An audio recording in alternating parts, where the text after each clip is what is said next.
Bismillahirrahmanirrahim. Assalamualaikum warahmatullahi wabarakatuh.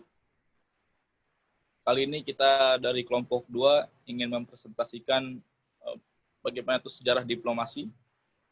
Di kelompok ini beranggotakan ada Alam Sahidayat, Ahmad Faris Makbul Al-Mawardi, Ega Pratama, Michelle Evelyn Nivana, Tarik Syahamkah, dan Muhammad Fardan Abizar. Baik, langsung saja kita mulai di slide pertama yang dimulai oleh Abizar.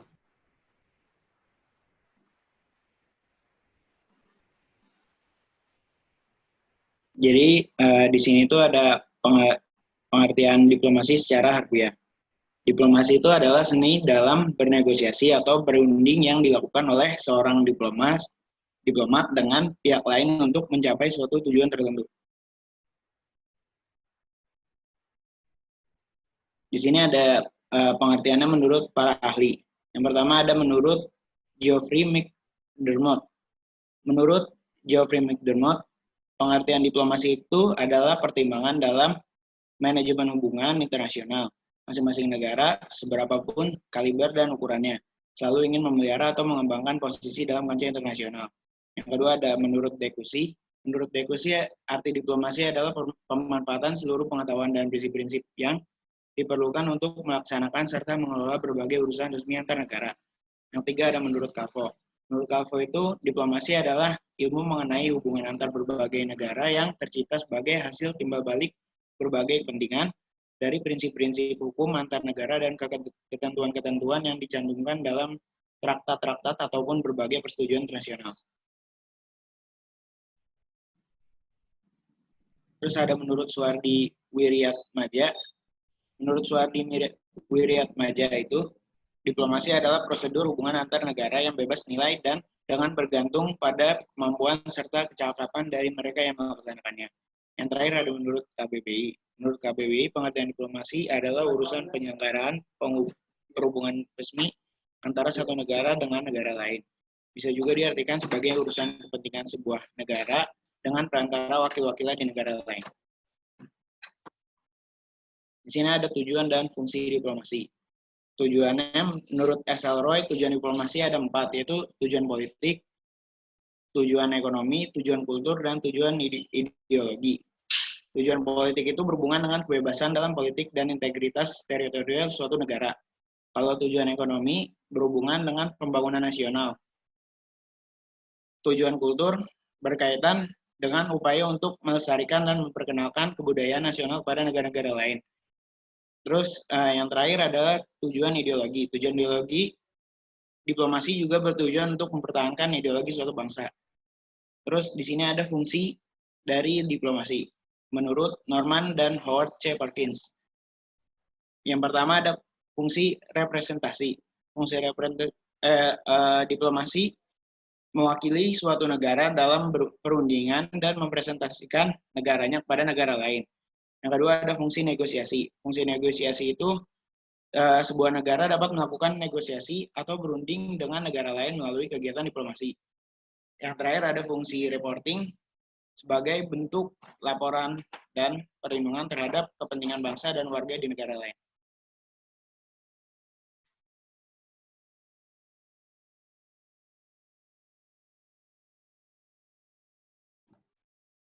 Lalu di sini ada sejarah diplomasi. Secara diplomasi yang pertama yaitu praktek diplomasi pertama di dunia terjadi pada 3.400 tahun yang lalu antara dinasti Mesir dan kerajaan Hittite. Jadi kerajaan ini punya konflik bersenjata selama 50 tahun lamanya untuk merebutkan wilayah timur.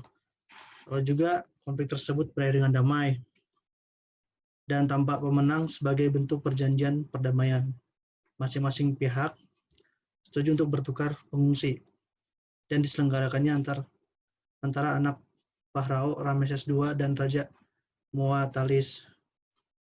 Lalu perjanjian perdamaian tersebut dilakukan dengan acara mengirimkan tokoh politik sebagai diplomat kerajaan untuk menegosiasi dari pihak lain.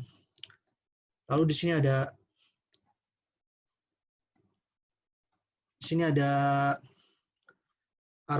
Amarna letters.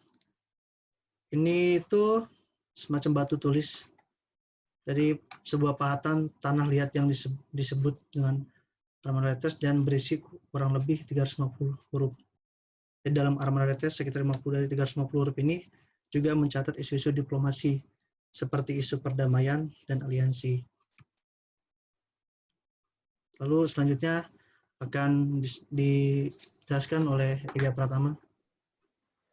Baik, tadi sebelumnya sudah disampaikan oleh Alam bahwa diplomasi ini banyak dilakukan pada zaman 3.400 tahun yang lalu. Hal itu yang membuat bahwa diplomasi yang saat ini kita kenal merupakan evolusi dari berbagai bagaimana tradisi bangsawan atau kerajaan besar sebelum lahirnya nation state yang kita kenal sekarang banyaknya negara-negara dan dirundingkan dalam suatu forum yang dinamakan United Nations. Biasanya diplomasi digunakan oleh keluarga bangsawan ataupun kerajaan untuk melakukan interaksi antar sesama kekuasaan di suatu wilayah. Jadi tradisi-tradisi diplomasi ini lahir karena adanya sejarah yang melakukan sebelumnya. Bahkan hingga saat ini bagaimana tradisi-tradisi kenegaraan yang dilakukan oleh negara bangsa masih banyak ciri khas yang mewarnai dalam pertemuan diplomasi ini. Seperti bagaimana uniform yang dipakai oleh anggota-anggota atau delegasi-delegasi, semua diatur oleh negara-negara yang kuat. Bahkan kalau misalkan kita tahu ketika Independence Day di negara, katakanlah di KBRI negara lain itu tetap uniform utamanya adalah jas itu, bukan pakaian daerah atau pakaian adat negara masing-masing. Lanjut.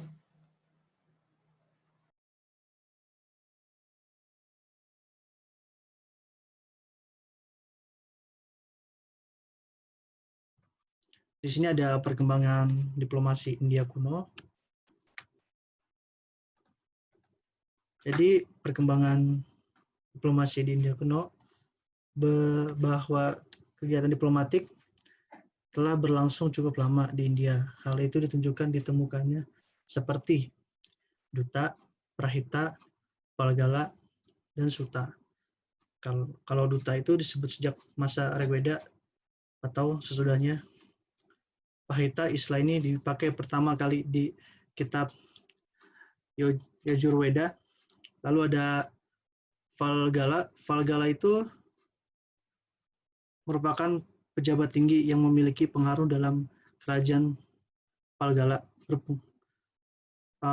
Maksudnya Palgala itu dan Palgala adalah merupakan pejabat tinggi yang memiliki pengaruh dalam kerajaan.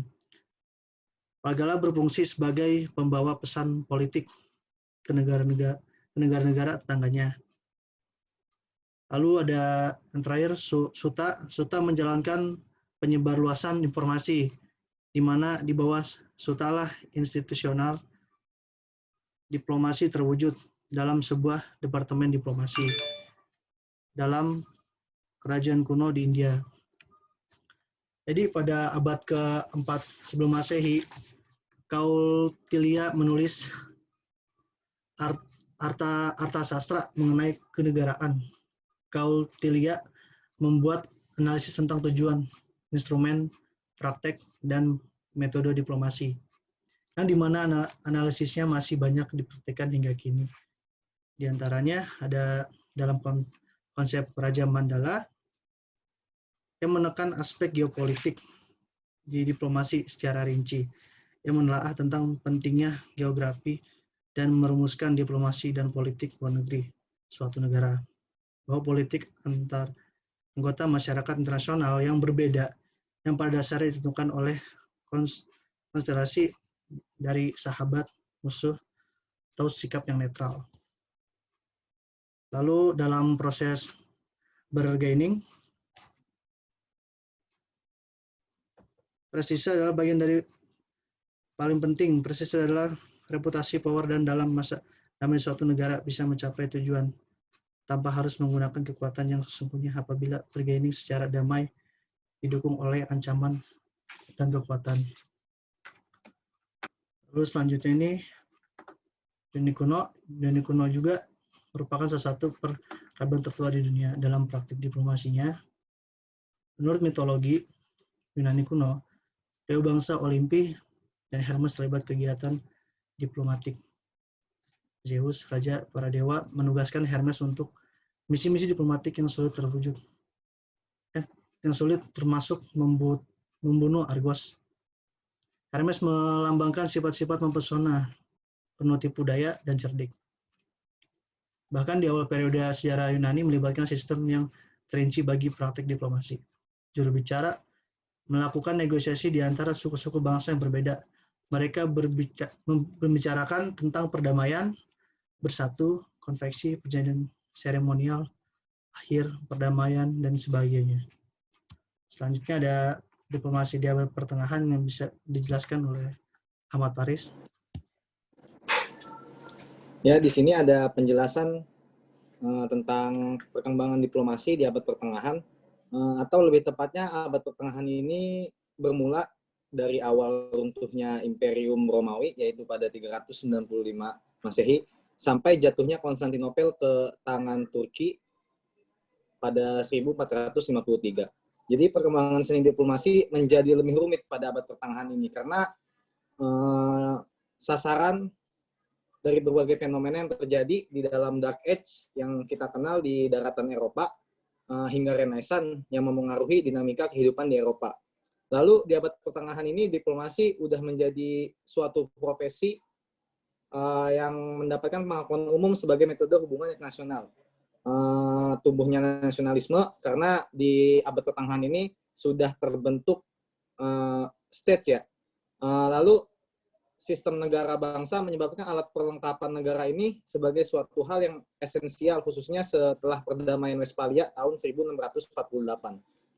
Lalu menurut ahli yaitu Niccolò Machiavelli menekankan dalam bukunya Prinsip tahun 1532 bahwa penguasa harus dapat menggunakan segala cara agar dapat mempertahankan kekuasaan.